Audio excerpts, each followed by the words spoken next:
Alright to YouTube, another one of Kip's Clips. So recently I've been putting out a lot of information about legalese, what's really going on in and outside courtrooms, how they get their authority, the whole scam, trying to take it right to the top of the courts. On one of my videos, I can't remember what it was, I was sent a link to this article. Now, anybody who's got any more information about this, please let me know. I'm unaware of the website. It just looks like a website that you can post Word documents. I've done a quick look, and it is all over the place. There's like a Facebook page and stuff. So, long story short, I'm not really aware of how genuinely this is a letter from a judge or not. I would imagine it's not, to be honest, but I don't think that's important. I think the important thing is, if you read this could well be from a judge. If you're on the same page as myself with legalese and stuff, and I might be on the wrong page, who knows, this judge seems to be telling the truth. If it is a judge that wrote this. If it isn't a judge that wrote this, it seems to be somebody who's hell of a clued up and has put themselves in a position of a judge. Leave a link for it down below, you can go and check it out. I'll just quickly go through it for you. So, this is supposedly, Judge Dale, retired judge, spills the bean. Preface stuff you're not supposed to know. I didn't plan on writing a part 5, but given the global movement in play to collapse the fiat financial dominance historically created and controlled by the Vatican, European royal and elite, plus the retaliatory efforts by the United States Corporation to recoup their control of America, I felt a need to point out the flaws in their corporate process. You probably identify with the corporate process as legal process, but it really isn't. It's about what is legal. It really isn't about what is legal or lawful, because all process is about the enforcement of contracts or the imposition and enforcement of corporate regulations called statutes. The best advice you will ever receive is to avoid their courts wherever possible. There is no justice to be found in these courts unless you are a member of the Vatican, the royal or elite, or have purchased diplomatic immunity. The only constitutional court in America is the International Court of Trades, which was created because no foreign nation government would trade with the corporate United States until they provided a way for foreign nations to enforce their trade agreements with America.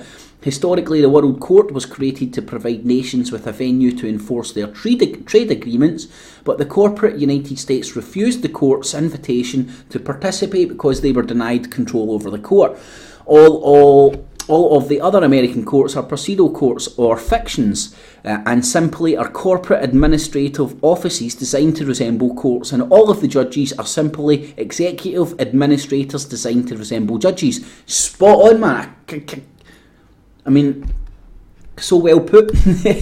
The purpose of these procedural courts, corporate courts, are only to settle contract disputes, and since George Washington's government was military in structure, if either party refuses to participate, these courts cannot be involved, and the dispute is dead in the water.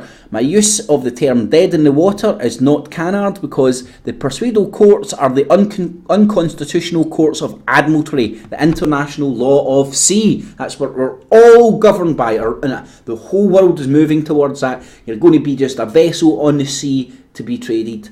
The Washington Monument was completed in 1884, a tribute to George Washington and his military government, which is actually, now, Santos Bonacci done a lot of stuff on this. I never really followed it up, but they go on to say that a lot of the obelisks around the world have a watermark where they declare the water is actually, so then they can declare the land under the sea, and then they take on admiralty law of the sea. Sounds bizarre.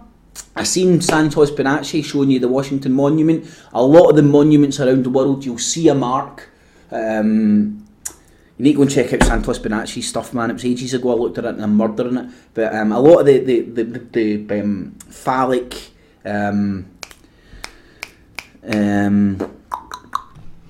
symbols, obelisk, that's the word. A lot of the obelisks have a mark on it, which is a mark of the watermark, where they declare the water is, which means the sea, the land is under the sea. Sounds bizarre, but this is how these bizarre weirdo people work. It's all magic tricks, spells, words and illusions to make you feel, to confuse you basically. They gain by everybody's confusion. They say enough words to confuse you, and ultimately you're like, oh well, okay then. That infers that all of America is underwater and thus subject to the laws of admiralty, or opposed to the as opposed or contrary to the intended constitutional civil government under common law. The persuadal judges of these persuadal courts have no powers without the consent of both the plaintiff and the defendant. And in every case, the judge must determine that he has consent, persona and subject matter jurisdiction before he can act or access the CESQV trust. Now, we were talking about this. They've spelt it slightly different there. That's how you spell it, like CESQV Act 1666.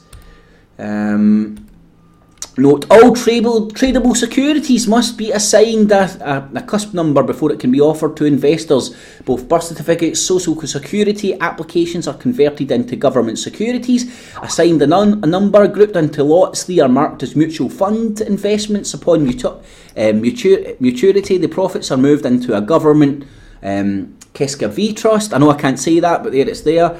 And if you're still alive, the certified documents are reinvested. It is the funds contained in the trust that the judge, clerk and county prosecutor are really after or interested in. This trust actually pays all of your debts, but nobody tells you that, because the elite consider those assets to be their property, and the Federal Reserve System is responsible for the management of those investments.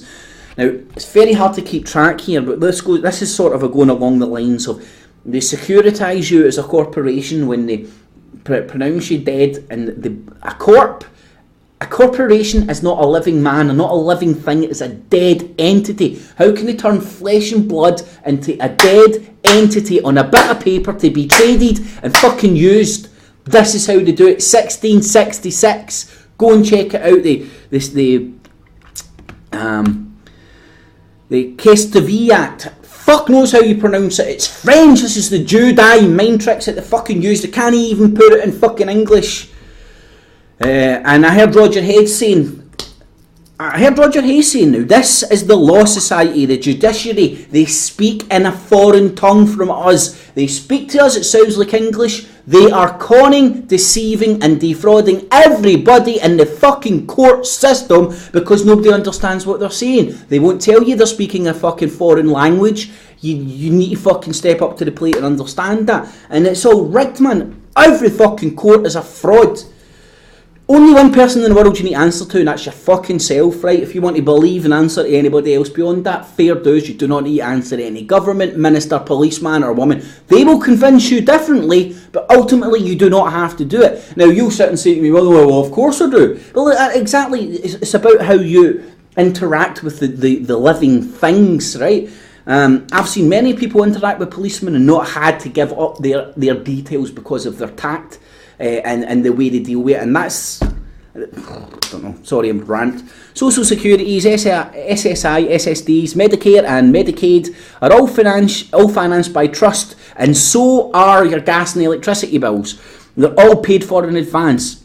The government makes you pay taxes, and a proportion of your wages supposed to pay for these services, which they can borrow at any time for any reason, since they cannot access the CESQV trust to finance their wars or to bail out Wall Street and their parting corporations. The public is encouraged to purchase all kinds of insurances. They are all fraudulent. Now, I've took up 10 minutes there. I'm going to leave a link for this down below. You can go and check it out. As you can see, it's quite a lengthy document.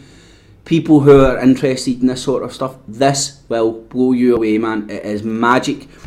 Personally, I really don't think it's written by a judge. And if it was written by a judge, he's probably 6 feet under now. But who knows, maybe he did actually have a bit of humanity.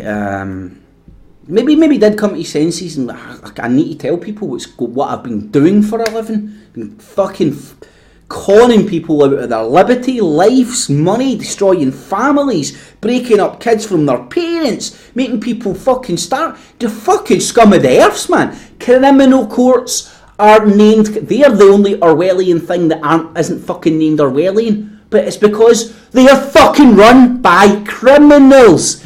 Criminal court. It's run by criminals. Fucking...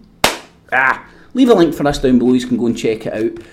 I might as well read on a wee bit, I've not read it all myself. So, there are no criminal laws in America because criminal laws would imply that the corporate United States government are sovereign and that have absolute power over all living flesh and blood Americans, which of course is not true because a corporation is a fiction and therefore cannot be sovereign. Man is sovereign and is in control of his own destiny, and one day he will finally wake up and realise this to be true. So this guy doesn't know what he's talking about, in my opinion. This is, however, criminal contracts being enforced against us and with our consent, which are superstitiously called criminal statutes. Our consent has been obtained by them vis-a-vis our silence and failure to act or protest, which under law is defined as tactic procuration. If someone accuses you of theft in writing and you fail to respond or deny those allegations in writing, your failure to deny or act is considered an admission of guilt. You receive a bill for goods or services that you never ordered or received and you fail to deny these allegations. Your omission represents the truth of the matter, which imposes an obligation to pay. Collection companies frequently use to establish indebtedness to them on a discharged debt that they have purchased from some corporate business. Note, you're probably thinking no criminal laws. Well, that can't be true. A whole lot of people have been tried, convicted, and are doing time in American jails for breaking criminal laws. And my response to this is true. They are all in jail because they unknowingly accepted the criminal contract on behalf of their birth certificate and consented to the imprisonment as condition of their conviction and punishment. Their lawyer didn't help any because he reinforced the situation by and through his notice of appearance to represent you. It is the birth certificate that is under arrest, which I will explain shortly. So I'm going to run out of time. Go and please look into this. It looks really amazing stuff. As soon as I'm finished this, I'm going to finish reading this. It's immense. Share it out. I'll leave a link for this down below as well. You can see the website up there. I don't believe this to be from a judge, but I do believe if there was any honest judges out there who were aware of what was going on, this is exactly what they would write.